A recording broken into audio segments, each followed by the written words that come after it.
Welcome to the ONS podcast with your host, Linnea Jacobson. Welcome back, you guys, to our ONS podcast again for the umpteenth time. ONS stands for Office of Neighborhood Safety. I'm your host, Linnea Jacobson, and I am a member of the ONS team.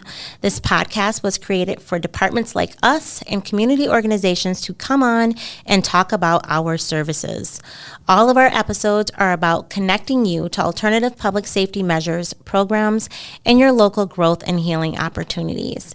We are going to continue the conversation about student perspective. The first day of school, back to school, is a big deal. It's a big deal for all of us parents. It's a big deal for the students. And we have so many schools in the city of St. Paul. Last week, we were talking with a group of students from Face to Face Academy. And I thought it would be a really good idea at the recommendation of one of the teachers here to get a perspective from different kinds of schools. So we have also like St. Paul public schools, and I thought I would throw in private schools as well. So today I have in front of me a young man by the name of Chris. Chris is a senior at Minnehaha Academy. For those of you who are unfamiliar with Minnehaha Academy is a private school that fosters both Christianity and non-denominational faiths that followed Christ. Even though Minnehaha Academy is located on West River Road, it is a heavily populated, diverse student body of St. Paul kids. Like, there's so many St. Paul kids that are at Minnehaha. To find out more about Minnehaha Academy, go to minnehahaacademy.net, minnehahaacademy.net. Hi, Chris. Hi, how are you? Good. Thank you for joining us. Of course. So Chris was born in St. Paul and moved to Minneapolis for a bit with his family and just recently relocated back to this side of the river. Chris, how's it feel to be getting reacclimated with St. Paul again? Good. I'd say for most of my life, I didn't really get to experience St. Paul as in living there, but I think, I definitely got to get glimpses of it and experience kind of the culture around it. And so finally getting to move back on this side of the river, it's really nice, especially getting to see the culture and everything like that. Right, and I was talking to you earlier, and it looks like you were able to participate in Parks and Recs and Right Track and working and stuff this summer, so that was pretty cool, huh? Yeah, no, that was a huge opportunity, and it really furthered just my experience in work and things like that in general. I think getting to work for Ramsey County really helped just further my career and help me decide what I want to do with my life after high school. That's pretty cool. What's your favorite restaurant over here so far? Sweet Green. Yeah. So fun facts about Chris is he's a huge Travis Scott fan and does video photo editing for school sports and recently I just discovered he does it as a side hustle too. So I guess he's making money doing that. Chris, tell us how you got into photo editing. I think it was my junior year. I wanted a MacBook. I said I had to have one. My junior year was also the year I took photography, and it kind of just tied in really well. And in photography class, they teach us a lot, but I think, just kind of seeing the outcome of photo editing, and I was like, I got to try this. As well as, I'm Gen Z, so I'm on the internet a lot. I'm watching YouTube, I'm watching all these things, and I'm seeing the outcome, but I'm not really thinking, it took 15 hours for this video to come out. I'm just thinking, this video is super cool. And so my teacher had asked me, is that something you like? And I was like, yeah, sure.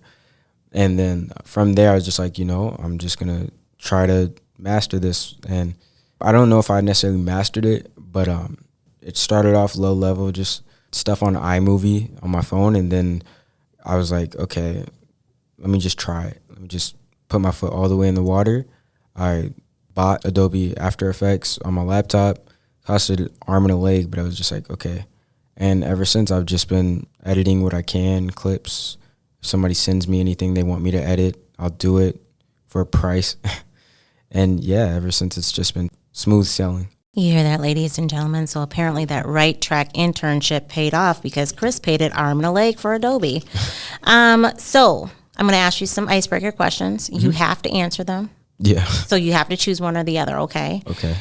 Keys Cafe or Perkins? Keys Cafe. Biscuits and gravy or biscuits and syrup? Biscuits and syrup. After school work or after school job? After school job. Okay. So here's the scenario. Your uncle has an extra ticket to see the locks at First Avenue. Mm-hmm. He's going with your big cousin, and you haven't seen your big cousin in a long time. Mm-hmm. He calls you and asks you to go. You don't know who the Locks is, so you ask him and find out that it's an East Coast rap group from the 90s, many years before your time. Do you say, no, thank you, not interested, they're old? Or B, do you pick out some drip and go just to hang out with your uncle and your big cousin because life is too short? Life is really short, but it's also full of opportunities, and I think there'll be another opportunity, so I think I'll pass on that. I don't think that's cold. Yeah. That is a true story, ladies and gentlemen, but it just did not involve Chris. Shout out to Uncle Manny. Okay, so let's get into these questions. Mm-hmm. Tell me a little bit about your first day of school. My first day of school, it was regular, like really regular. Usually, freshman, sophomore year, first day of school, something excited. You put on best stuff you got in your closet. You put on everything nice. But honestly, this year and junior year were just really regular because I feel like after those first 2 years, you're tired of high school. And so I think this first day, I just woke up, put on what I could, and said, it's time to get this last first day done with. How were you feeling? Like, what did you do to prepare yourself physically and emotionally? Like, how were you feeling when you woke up? I was tired. I did not feel like going to school. That's partially because I had been going to school the previous week because, like, my college stuff and all that. But I was tired. I was like, I do not want to go to school. I'm just going to do it. It's my last year. Why not? But, yeah, I think to prepare, I just bit my tongue with it. I just was like, I got to do it anyway. So let me just go into it with the best mindset I can. What classes are you looking forward to this year? So I'm taking graphic design this semester. That was probably, out of all my classes, the one I'm looking forward to the most. The second one, filmmaking. There's two. Okay. What classes are you not looking forward to? And if you could change one thing about that class to make you love it, what would that thing be? Honestly, I'm not looking forward to math, but I'm on my, fourth week of school, so I've been doing it for a while. So it's not terrible. I just don't really care much for it. But if I could change it, make it shorter. Yeah. 70 minutes is a lot, especially when it's close to the end of the day, so you kind of just want to go home. Or just give you the stuff that you're actually going to use in life, right? Right. Graphs and all that stuff. Yeah. Is there anybody you look forward to seeing every day? That can include a teacher or a mentor or anything like that too, or a peer. Anyone in specific, not necessarily, but my friends. I've known my friends for a while. The other day, one of my friends, he mentioned to me, he was like, Chris, I know this is something you would do. I was like, what? He was like, trust me, I've known you for over a decade. And I was like, whoa, that's I know, the truth. Isn't that crazy? Yeah. And it's like, so, growing up with a lot of these people, it's like they've kind of become accustomed to my life, That's a good segue into my next question. What do you do to support your peers, and what do your peers do to support you? Be there. There's not like necessarily too much in detail that we do to support each other, but it's just be there. It's like with me, at least in my friend group, it doesn't take much to know that this person is really here for me, except being there. There's been times where I need them or they need me, and, they'll call me and I'll pick up the phone because I'm just thinking, they're just calling, why not? But then, they'll say, Chris, this and that is going on, and how would you do this? And I'd be like, I didn't even know that's what you were going through, but I'm here. Yeah. So with the support of your friends, you got the support of your friends, but what is one thing adults and people in the community to do better to support you and help you thrive? Me personally, I think my biggest thing with the adults in my community, especially like in district or in the school, just listen. I think a lot of times adults, they have lives, so they get caught up in, I got this to do, I got that to do, and they don't realize that a lot of us we're going to be adults soon. Mm-hmm. And it's something I realized this year, that my junior year, I didn't realize they weren't listening to me as an adult. A lot of it was just, you're a student, you're young, you're this, you're that.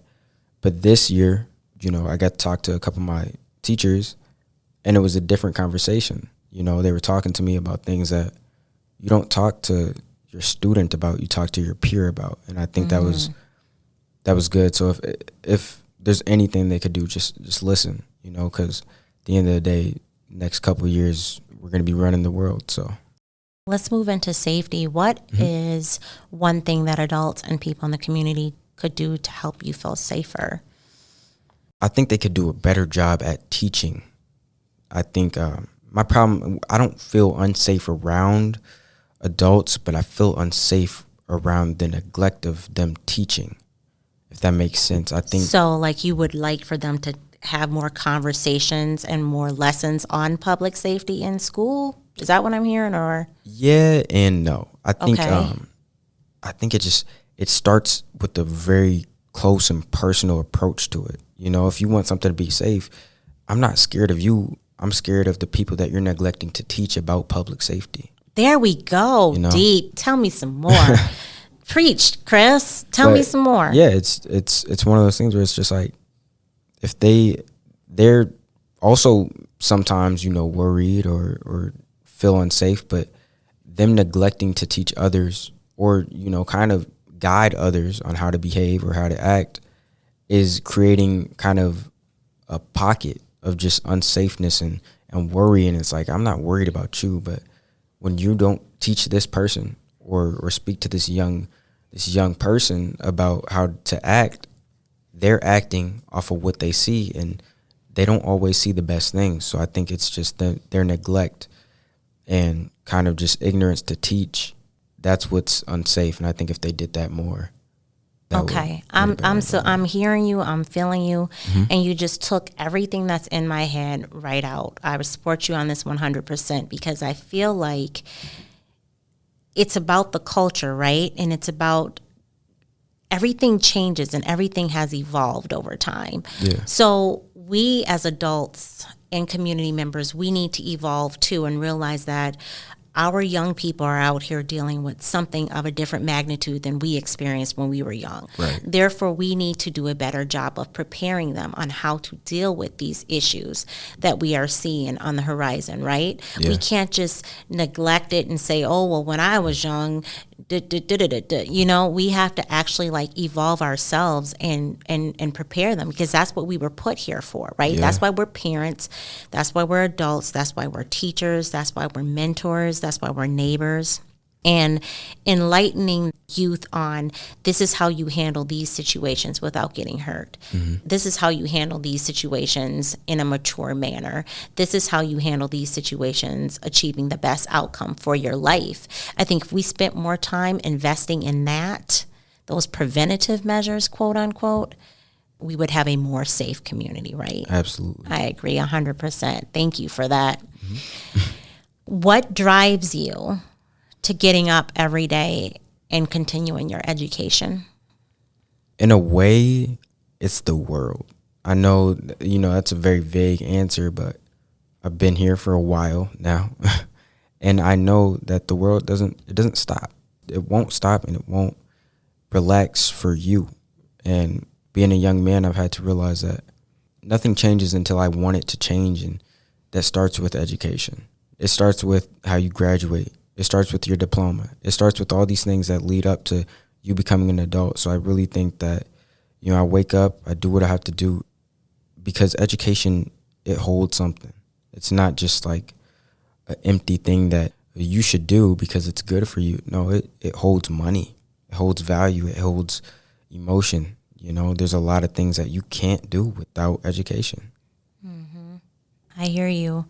And I think also, too, it's almost like that's that thing that you are entitled to, right? Yeah. That's that thing that you don't necessarily have to pay for. That's that thing that's free that you can wake up and you can put on your clothes and you can get there and you can learn. And all of that is value, that holds value. Most definitely. And I think that our youth need to, I hate to keep sounding like I'm repeating myself, but value that piece of that life, that portion of their life before they actually have to go into adulthood. And I mean, it's money. Who doesn't like money? You know, and I think it's one of those things where it's like, you don't have to be happy you got to go to school. Nobody is. But everybody wants to retire their family. Everybody wants to do good by their mom or do good by their dad. Nobody just wants to sit back and say, It's okay, I'll do it a different time. No, because it's like, that's the end for you. And I think that's something that's not talked about enough is the neglect for education is the neglect for your life. Like it really is.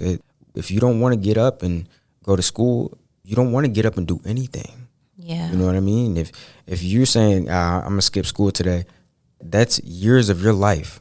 Those are years of paychecks that could be coming in. That's years of things and experience that you're neglecting because you don't feel like it. Yeah. That's just not how the world works. I feel you. So speaking on that note, what are your goals for the school year? Because it sounds like, like you said, to your point, education, that's goal setting, right? For the rest of your life. What are your goals for the school year? To just graduate and just do everything right, Just do everything right. Do what I can. Just get through it. Right? I want to get through it with the best grades I can, with the most accomplishments, and just I want to personally feel like I did it. There's a lot of things one wants to do in junior year, freshman year, sophomore year. There's a bunch of things I would want to do. But this year, just want to graduate. So that's it. One last thing, I think that you've been really, really insightful, but what would you say to encourage others to be safe and move safe and just make it to school every day? Mm-hmm. What would you say to others? Like, what advice would you give others who may not have these, maybe under different circumstances, where they are getting up every day and their goal every day is just to make it down the street, up the block, to school, on the bus? Or what would your advice be? What would you say? My reality isn't everyone's reality, but if you can find ambition in yourself and it's something that you want to do, you're going to do it. If that means you got to stay home and look at online courses, you're going to do it. Everybody's dealing with something. The world is hurting every day. There's a problem at every corner of the earth. But if you can just take a moment, even if you can't, look, I know things happen. That might not be my reality. I might not have to go through those, but I know things happen. I recognize it. But if you can say, I'm going to be resourceful and find a way out of this situation or speak to someone, do it. It might not seem hard. You might not be looked at as, oh, that's cool, da-da-da-da-da. Doesn't matter. Because the most important thing to you is your life. And you can only get so far if you don't care about it. You can only get so far. Amen, Chris. There you have it, St. Paul citizens. We are out here working really hard to rehabilitate, intervene, and rebuild safer neighborhoods. Again, this podcast is about being able to connect with you on alternative public safety matters, programs, and your local growth and healing opportunities. If you'd like to learn more about Community First Public Safety, please visit information.stpaul.gov, information.stpaul.gov. And for more information about the Office of Neighborhood Safety or joining the Neighborhood Safety Community Council, check us out at www.stpaul.gov/departments/neighborhood/safety.